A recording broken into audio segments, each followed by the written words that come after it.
با ئامادەبوونی ژمارەیەک لە بەرپرسانی حکومی ناوچەکە و هاوڵاتیانی سنوورەکە بەنداوی گوندی قەڵاچۆغەی سەربەناحی شۆرشی قەزای چەمچەماڵ کرایەوە. جوتیاران و هاوڵاتیانی سنوورەکە حکوومەت لە دروستکردنی پۆند و بەنداوەکاندا بە کەمتەرخەم دەزانن و دەڵێن لەگەڵ ئەوەی دروستکردنی بەنداوەکان و جێبەجێکردنی پرۆژە خزمەتگوزارەکان ئەرکی سەرشانی حکوومەتە، بەڵام ماوەی چەند ساڵێکە بە بیانووی قەیرانی داراییەوە جێبەجێکردنی پرۆژە خزمەتگوزارەکانی هاوشێوەی دروستکردنی پۆند و بەندا و ڕێگەوبانەکان لەلایەن حکوومەتەوە ڕاگیراوە. ئەگەر بەنداوی تیا بکرێت لە هەموو دیەکە زۆر چاکە. ئەمە نیە، ئەمە بەرەکەتە. ئاشارە سەرێکا قوربان بۆ ئاژاڵ بۆ خواردنەوە بۆ توانی بۆ خواردنەوە ئیسپاتێت بکە لە خوارەوە. وەڵا قوربان زۆر چاکە ئەگەر بەنداوی تیا بکرێت هەموو دیە خانجار زەرەر نییە. بۆ ئاژاڵداری بۆ باڵەوە بۆ حیوان میلاتەشبی بۆ عشاشۆرین بۆ زەرعات بۆ هەموو شتێ پێویستە. بەڕاستی ئەم شتە شتێک جوانە، شتێکی سوستیە، شتێکی ئیتر باسی ناکەی چاچەکەی. من مەمنون حکوومەتی قوربان ناوەڵی بە هیچ شێوەیە مەمنونی ئەم ڕێکخراونم. بەڕاستی ئیشان کردو بۆم گوزەرە. پێم وایە حکوومەت عەقڵی دوای خەسارەیە. هەموو کاتی ئەوایە زووتر بیری لەم شتانەم کردایەتەوە. بەڕاستی ئەمە یعنی وەکو قەڵاچۆغە ئێمە بەڕاستی موقعەکەمانی گۆڕی، هەر سروشتی ئاوایەکەی گۆڕی، دێ ئاوایی گۆڕی.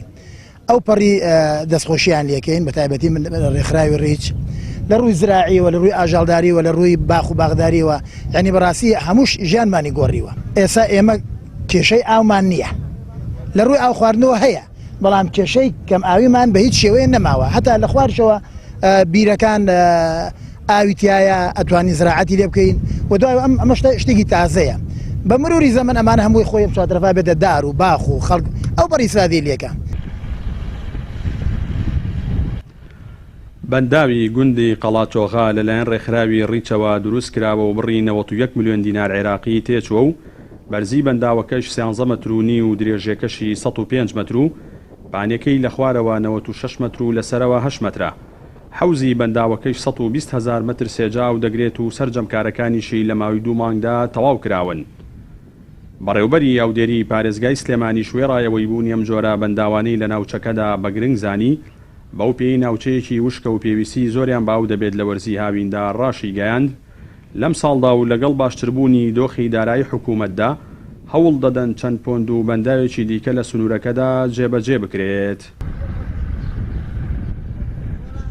وەکو بەڕێبەرەتی ئێمە لە پلانی داهاتووماندا هەیە پۆندەکان جێبەجێ بکەین و ئێمە چاوەڕێی پەسەندکردنی بوزەین. هەچ کاتێک بودە پەزەند کرا ئێمە پرۆژەمان هەیە و لە داهاتووشە لە پلانی شادامان ناوە کە پرۆژەیەکی زۆر ئینشەڵا جێبەجێ بکەین لەم ناوچانە و بەگشتی لە سلێمانیشدا پرۆژەی تر جێبەجێ بکەین.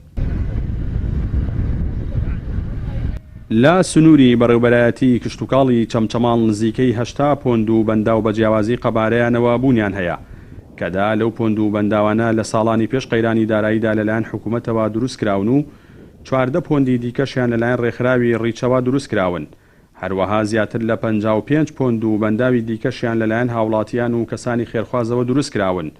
با بیانووی قەیرانی داراییشەوە لە ماوەی 5 ساڵی ڕابردوودا هیچ پۆند و بەنداوێک لە سنوورەکەدا لەلایەن حکوومەتەوە دروست نەکراون.